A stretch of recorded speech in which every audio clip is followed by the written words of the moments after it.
Ok. Du coup, le but, c'est de faire la validation à deux endroits. Donc, pour les entités, donc sur country DTO, région DTO, etc.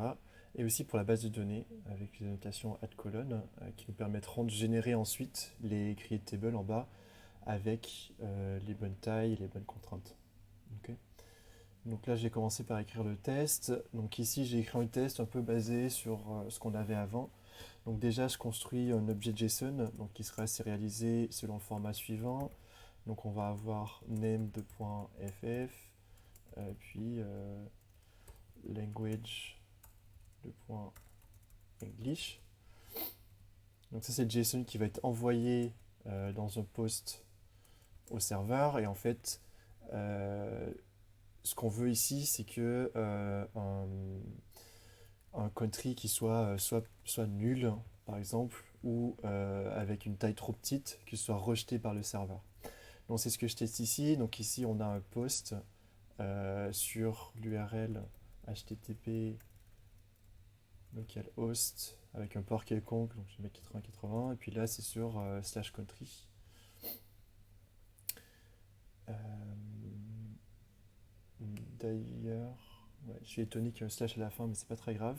Et puis du coup, le contenu du post, ce sera le JSON qu'il y a là-haut. Et l'idée, c'est que ça retourne un 400 pour bad request, en disant, bah, du coup, le name n'a pas la bonne taille. Donc l'endroit où il faut aller, ce sera dans le country controller. Donc ici, le mapping qui est appelé, c'est celui-ci, donc le post. Donc l'idée ici, c'est de rajouter de la validation sur country DTO. Ce qui est bien dans Spring, c'est qu'en fait, ils intègrent automatiquement un truc qui s'appelle bin validation, qui permet d'appeler les bons validateurs au bon moment. Donc le premier truc à faire, c'est d'aller dans country DTO, ici, et de mettre des annotations sur les éléments qu'on veut valider. Donc ici, on a note nulle, qui peut être utile pour nous, et on a aussi note empty. Euh, du coup, je vais le mettre sur name en premier, pardon. Et du coup, sur name, on peut dire, bah, je sais pas moi, le nom de country le plus petit qu'on accepte, c'est 3. Donc on peut utiliser length. Donc length ici, on peut prendre min-max. Donc, je vais faire un minimum de 3 caractères. Éventuellement, on peut mettre un message de validation. Donc de dire quand le country n'a pas la bonne taille, alors on sort ce message-là. Je le ferai pas dans les cas d'usage, c'est pas nécessairement utile.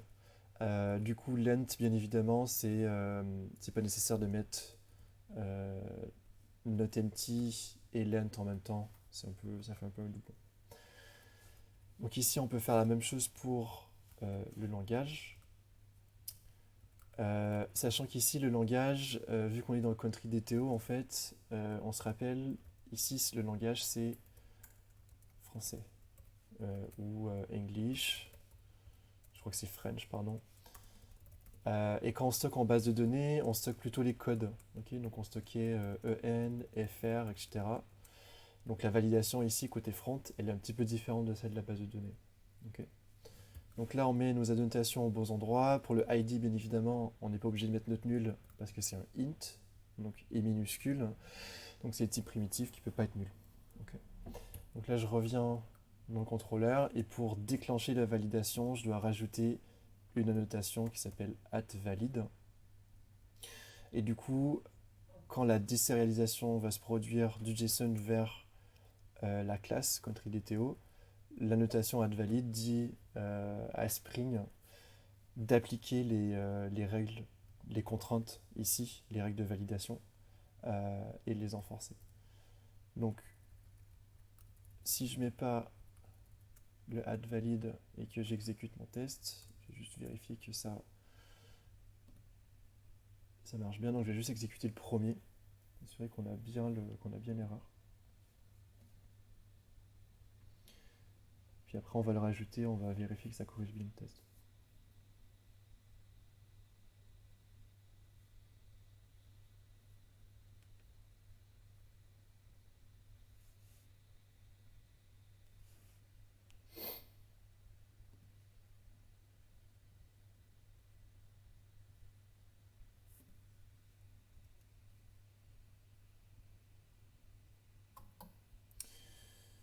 Donc ici le test est en erreur, donc en fait le test il nous dit ah on s'attendait à recevoir une 400 et en fait c'est pas le cas.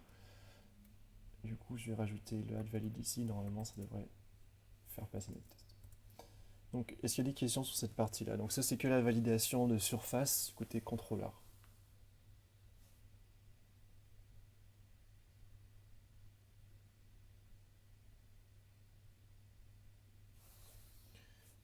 Très bien. Donc là j'ai passé la validation de base de données et des entités, donc il faut le faire aussi à un deuxième endroit. Donc là on a fait le DTO et là on va faire l'entity côté country. Je vais juste attendre que le test finisse de s'exécuter. Donc ici, donc là le test il est bien valide. Très bien.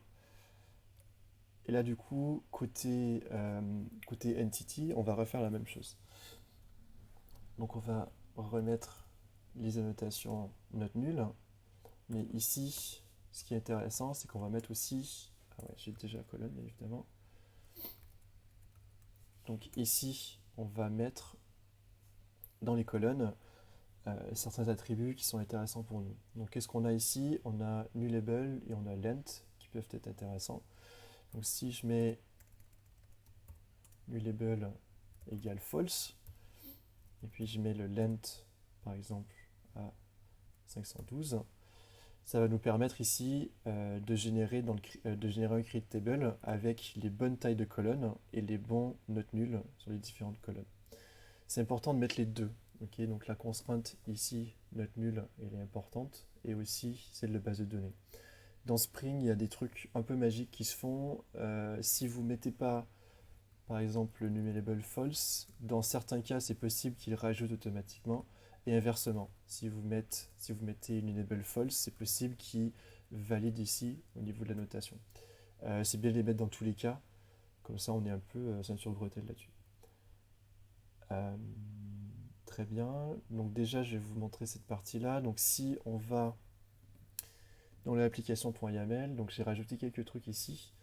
Donc déjà, dans JPA ici, en ajoutant générer DDL à true, ça va dire à JPA de générer le SQL correspondant à notre définition de table. Il y a une deuxième configuration que j'ai rajoutée ici. En fait, c'est une configuration de création et de drop automatique des tables. Ça veut dire qu'à chaque fois que je lance mon application, ça va dropper.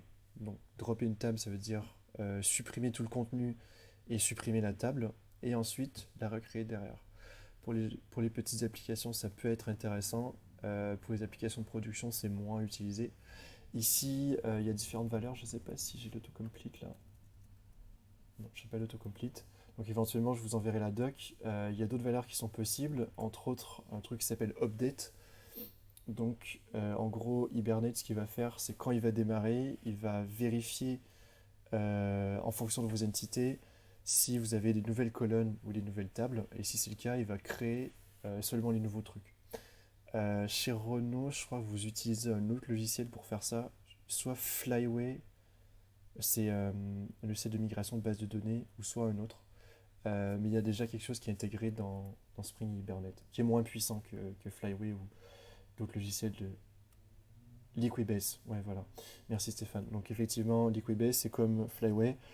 Donc c'est un logiciel en plus qui va, en gros, regarder l'état de votre base de données, regarder si vous avez des modifications, et créer les nouvelles tables, créer les nouvelles colonnes, ou éventuellement en enlever si nécessaire.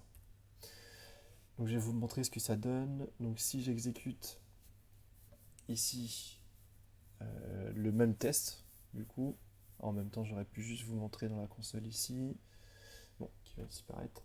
On va regarder l'impact de ces modifications là au niveau de la colonne.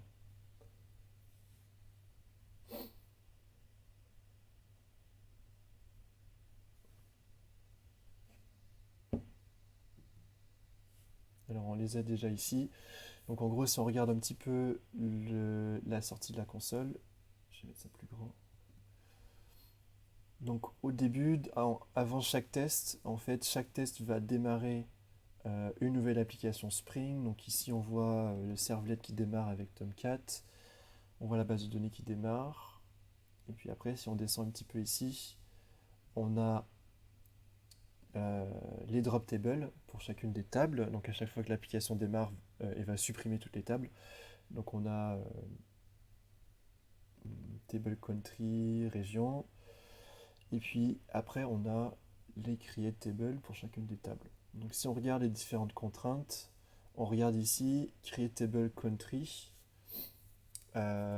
Et on voit bien que le len de 512 a été pris en compte et qu'il y a bien une contrainte de type note nulle sur la colonne. Alors il y a certains d'entre vous qui ont fait des contraintes plus avancées que ça. Donc par exemple en SQL on peut rajouter une contrainte et dire name il a au moins 3 ou 4 caractères. Pour écrire ces contraintes-là, à ce que je sache, il faut les écrire à la main en SQL. Il n'y a pas de manière de l'écrire directement en Java. Alors éventuellement, je ne sais pas si Jordan t'a trouvé une manière de le faire autrement, mais on ne peut pas les écrire directement ici. En tout cas, moi, j'ai pas trouvé comment faire. Donc c'est pour ça que ici, c'est important de mettre aussi le atlant. Donc de dire min égale 3, parce qu'en fait, on veut s'assurer que tous nos entities de type country, quand ils sont insérés en base de données, ils ont un minimum de 3 caractères. On ne peut pas l'écrire à l'intérieur de colonnes ici. Okay. Donc très bien, est-ce que j'ai autre chose à dire pour ça? Voilà. Je peux peut-être juste terminer pour dire un truc sur le fait d'écrire en fait les mêmes validations côté DTO et côté base de données. C'est important pour deux raisons. Pour certaines valeurs, il va y avoir une différence réelle. Donc je vous ai dit tout à l'heure, le langage qu'on renvoie au front, c'est le langage qui est écrit en longueur. Donc en gros, on renvoie French. Par contre, en base de données, en fait, ce qu'on va stocker, c'est juste le FR. Donc du coup, ici, la validation, elle va être différente pour la base de données versus pour le front. Ça, c'est une première raison. Et la deuxième raison, c'est éventuellement, il y a certains endroits où ça ne passera pas par le country DTO. Un bon exemple de ça, c'est si vous insérez de la donnée directement dans votre application. Donc nous, on s'est fait une petite méthode insert data. Et dans insert data, en fait, on insère de la donnée. Et ici, rien ne vous empêche de faire une erreur, par exemple, et d'insérer le country qui s'appelle juste J. Genre, vous vous êtes trompé, vous mettez ça. En fait, vous voulez avoir de la validation aussi à cet endroit-là. Donc, c'est important aussi de mettre de la validation directement ici sur le colonne name et de mettre un length minimum ou au moins un not empty. Okay. Donc les validations ils sont importants à deux endroits pour deux raisons séparées. Ok, je vais enlever ça. Je vais enlever ici. Est-ce qu'il y a des questions du coup sur cette validation là?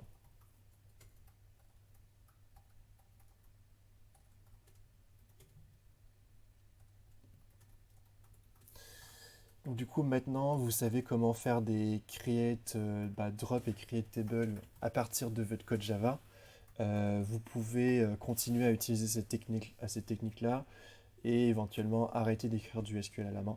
Je vous recommande de continuer à le faire quand même, en tout cas moi je le fais encore, tout simplement parce que c'est bien de garder la main sur le SQL, mais sachez que pour une petite application que vous voulez faire rapidement, du coup vous pouvez utiliser les contraintes ici, euh, combinées avec ici votre application .yaml avec générer DDL et créer drop qui vous permettent de créer votre schéma automatiquement dans Spring Hibernate.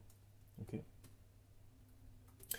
Donc je m'arrête là pour le corriger de la partie 5. Bien évidemment, il faut le faire pour country, région et user. Pour user, éventuellement, vous pouvez vous amuser à avoir des trucs un peu plus funky. Donc par exemple, moi pour le name, je me disais, pour le user, c'est un username. Donc vous pouvez utiliser par exemple la notation pattern qui vous permet de donner une expression régulière. Donc on peut dire, username ne contient pas d'espace. Donc le genre de validation qu'on pourrait mettre, c'est les lettres de A à Z en minuscules, les lettres de A à Z en majuscules, les chiffres, éventuellement le underscore et le tiret. Mais là ici, je n'autorise pas par exemple les espaces. Okay. Donc ça c'est un exemple de validation qu'on pourrait faire sur le nom de l'utilisateur. Donc j'ai écrit un test correspondant, je crois, ici. Donc je valide qu'un utilisateur avec un espace, ça passe pas. Donc c'est bien de se poser la question sur quel type de cas, quel type de validation vous allez vouloir faire pour vos différentes entités. Ok. Donc je m'arrête là pour la partie 5.